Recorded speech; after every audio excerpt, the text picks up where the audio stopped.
In the world of esports, there's no shortage of games to learn, play, and watch. Because unlike the world of traditional sports, it's very easy for entirely new styles of competition to branch out from old roots. From Defense of the Ancients comes League of Legends. From Street Fighter comes Mortal Kombat. From Dungeons & Dragons comes World of Warcraft. If you find yourself lost inside the immense world of esports, consider us your guide. These videos break down the basics of the esport so that anyone can enjoy them. Whether you're a former world champion, or you live under a rock and you've never heard of esports but need a little help catching up, today we're talking about a title with a name you probably know, World of Warcraft, or just WoW for short. WoW is the world's most iconic MMORPG, short for massively multiplayer online role-playing game, and it's the first of many abbreviations to come. If you know WoW, you might be thinking this is all first-grade stuff. Don't worry, this is just the tip of the iceberg. It goes much, much deeper. WoW is a vast and diverse game with all kinds of niche communities and a multitude of ways to play. But let's back up. WoW and most MMOs are social games where you and your friends complete quests, kill monsters, find loot, and do all the good fantasy adventure stuff. There are two factions in World of Warcraft to choose from: Horde or Alliance. These factions each have their own set of races. After you choose a faction in a race, it's then time to choose a specific class. Within each of those classes, there are 2 to 4 different class specializations, which players usually refer to as specs.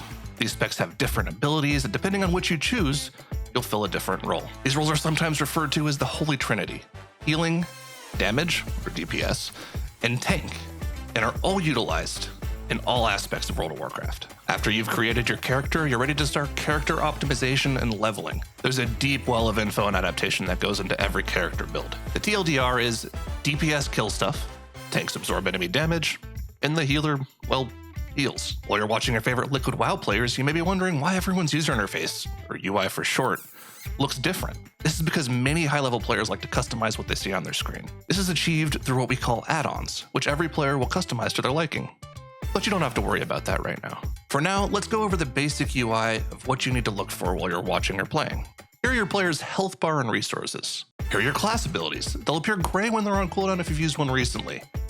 When and how you use them is extremely important, and is what the players refer to as their rotation. And finally, here's the enemy health bar. This can be a boss, another player, or anything you're targeting. Congratulations, you're now ready to play World of Warcraft. What's next, you ask? Well, it's time to compete. Competitive WoW can first be divided into 2 categories: PvP and PvE. PvP is where you're up against other players, where your main objective is just to kill them before they kill you. PvE is where you and your buddy's main obstacle is the game itself. This can come from bosses, environmental factors, or just groups of enemies that are trying to kill you. PvP has 2 different competitive environments: rated battlegrounds and arena. On the other hand, PvE has Mythic Plus, and the reason you're all here, raiding. This is where guilds like Liquid compete in the race to world first. In the upcoming chapters, we'll be going over the basics of rated battlegrounds and arena, Mythic Plus, and finally what everyone's been buzzing about, raiding and the race to world first. So, you want to compete in PvP. Well, PvP is the perfect opportunity for players to test their skills against other players. At the end of each PvP season, players are given a rank. The higher the rank, the better your in-game rewards are. In PvP, you can compete in either arena or rated battlegrounds. Arena encompasses 2v2 and 3v3, but historically 3v3 has taken the spotlight. This is where the Liquid Arena team, who are world champions, compete in the Arena World Championship, also known as the AWC. In 3v3, teams must include 1 healer spec and usually 2 DPS specs. These spec combinations are called comps and are extremely vital to the success of an arena team. Arena not your thing? Try out Rated Battlegrounds, or RBGs for short. RBGs are 10v10, and instead of small maps like an arena, they have much, much larger maps with objectives such as Capture the Flag or King of the Hill.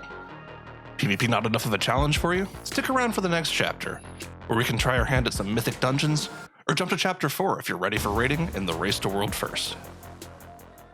I see you're ready to try some competitive PvE, or more specifically, Mythic Plus Keystones. Known as M+ or Keys, this is a competitive mode that takes place in 5-man dungeons that can scale in difficulty as high as a team is able to go. Keys have to be completed within a certain time limit, or the dungeon keystone is considered depleted. Complete the dungeon in time, and you'll earn some sweet loot in a higher level key to keep progressing. Along with the bosses and trash mobs that you typically encounter in a dungeon, Mythic Plus also has the added difficulty of affixes. Affixes are modifiers to the dungeon added in order to make the dungeon harder to complete. Just like in PvP, there are end-of-season rewards for Mythic Plus players too. Players are rewarded for how many keys they complete and how high those keys are. Looks like you're ready for the MDI. The Mythic Dungeon International is the official competitive circuit for Mythic Plus players. Players from around the world compete to see how quickly they can complete keys. Alright, well, if you're ready to go, I'll see you at the Summoning Stone. So you've done Arena, RBGs, and keys? Well, you must have made some friends by now. Maybe you even joined a guild during your adventures. Yes, I believe so. Now I think you're ready for some raiding. Stick around for the final chapter of our journey, where we'll be going over exactly what raiding is and how it relates to the Race to World First. So, you want to take on some of the biggest, baddest, scariest, whatever that is, bosses in the game? Great! Welcome to the chapter where we'll be going over the basics of raiding and how that relates to the Race to World First. Raiding has 4 levels of difficulty. Raid Finder, which is the easiest and allows for solo queue. Normal, Heroic, and Mythic. The highest level of difficulty, Mythic, is where the Race to World First takes place. Every 6 to 8 months, Blizzard releases a new raid, and guilds across the world take on the challenge. Raids typically contain about 7 to 10 bosses, and each boss will increase in difficulty as guilds progress further into the raid. To be competitive, guilds have to be highly coordinated and organized. A raid team will always have a raid leader who calls the shots, ranging from calling when major cooldowns are used to when and where players physically need to move their character during the encounter. The raid group also consists of tanks, healers, and DPS, the amount of which varies from guild to guild and encounter to encounter. Guilds will take a great deal of time and resources just to get ready for a new tier. So much goes into the preparation for the new raids, guilds will even go to in-game debt from buying gear and various items that help buff their characters.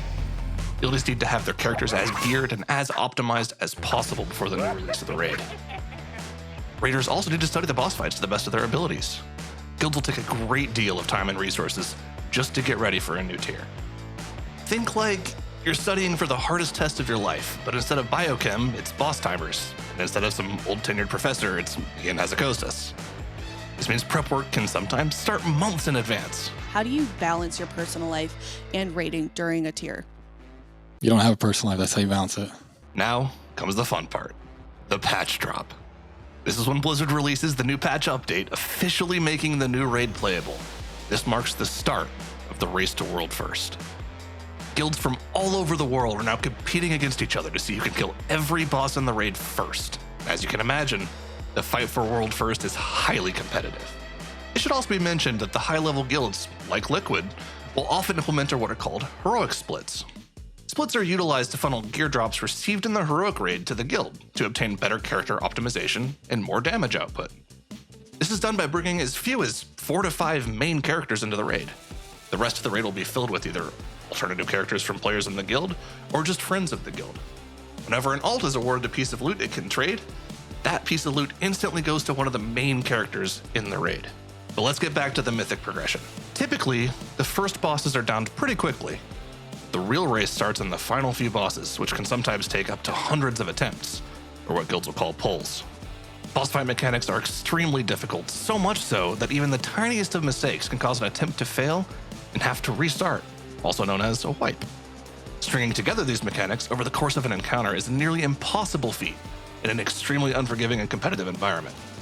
But under that pressure, Liquid Guild thrives. Thanks everyone for watching. We hope you enjoy watching Team Liquid in the Race to World First as they progress through the newest raid, Sepulcher of the First Ones. Watch live at twitch.tv/teamliquid. See you on the battlefield.